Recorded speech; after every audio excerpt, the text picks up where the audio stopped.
अस्सलाम वालेकुम। आज हमारा टॉपिक है साइटोकाइनीज। साइटोकाइनीज जो है एग्ज़ाम पॉइंट ऑफ व्यू से बड़ी अहमियत रखते हैं, जिनमें जनरलाइज फंक्शन और स्पेशलाइज फंक्शन जो है साइटोकाइनीज के, उनके बारे में अक्सर सवाल पूछा जाता है।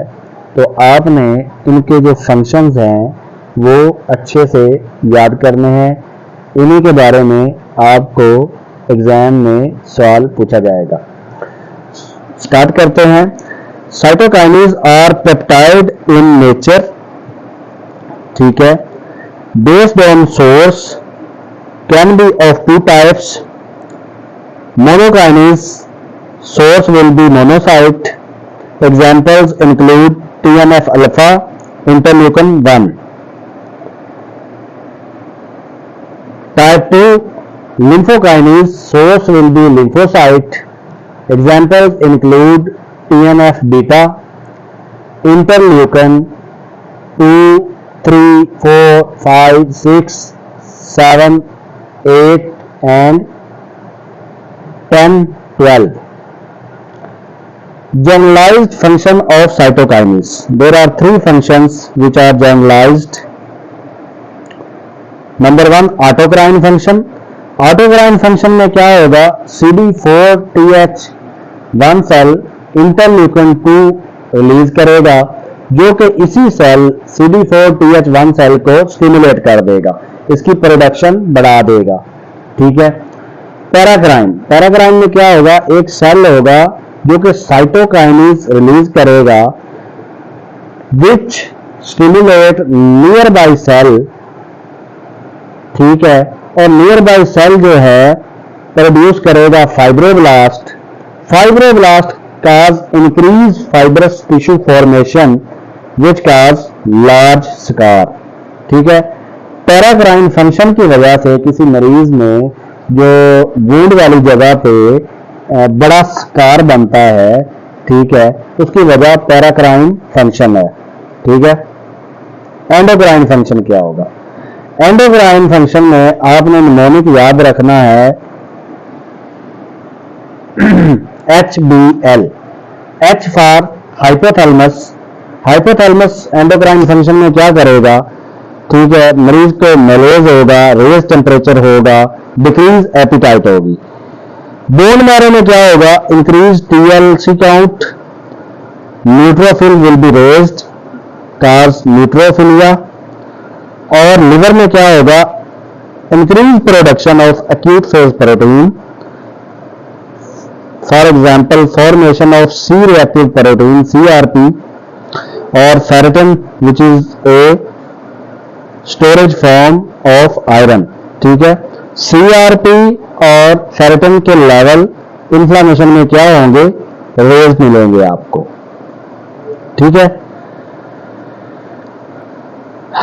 Sometimes ferritin level may be raised in a patient suffering from IDA, iron deficiency anemia, due to infection and inflammation. So disease of raised ferritin level, number 1 iron overload, number 2 infection और inflammation। याद रखिए CRP, level of CRP is directly proportional to infection और inflammation, ठीक है। In case of severe and long standing infection, for example TB, and inflammation, for example SLERA, ठीक है, acute phase proteins are produced in increased concentration.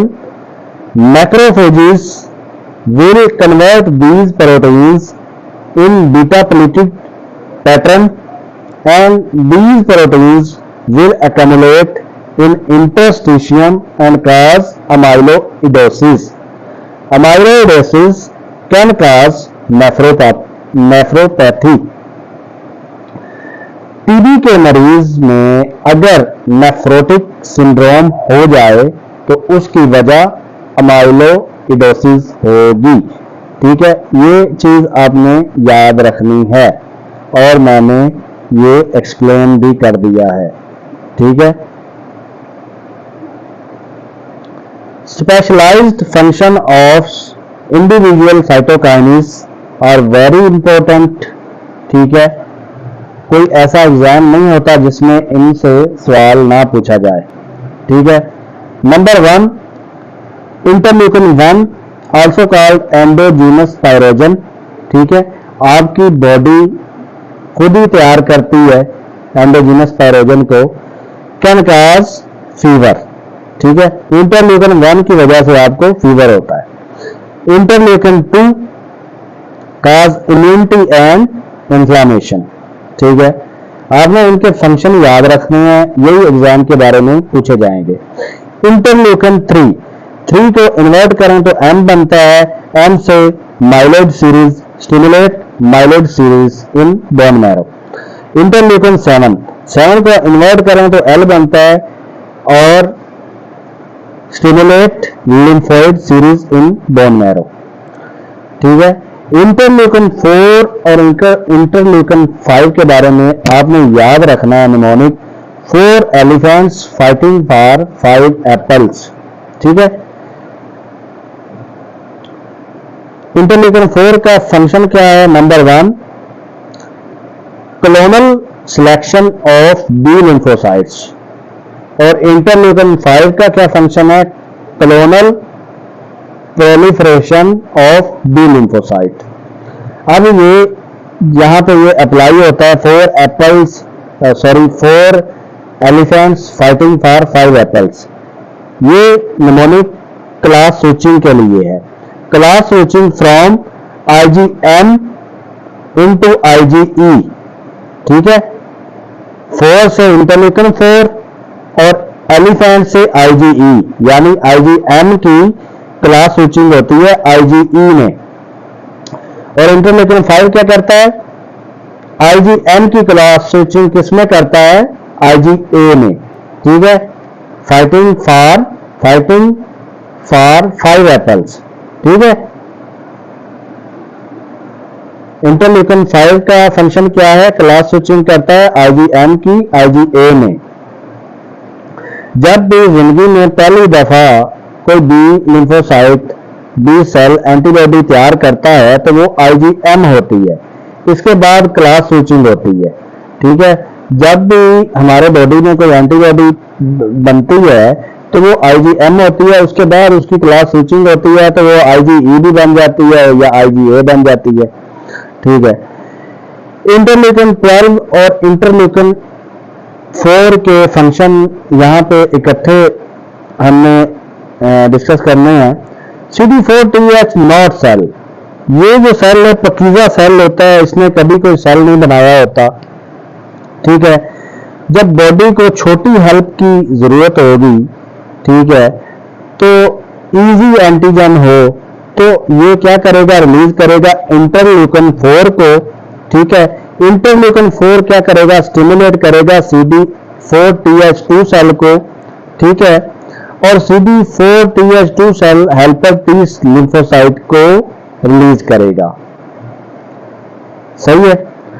Interleukin 12 जब कभी बड़ी help की जरूरत होगी, बड़ा नाम बड़ी हेल्प, ठीक है, तो CD4TH नॉट सेल क्या करेगा? इंटरल्यूकिन 12 को रिलीज करेगा विच एक्टिवेट, ठीक है, CD4TH1 सेल, ठीक है, टीबी के केस में, और CD4TH1 सेल जो है इंटरल्यूकिन 2 को रिलीज करेगा जो कि एक्टिवेट कर देगा CD4TH1 सेल को।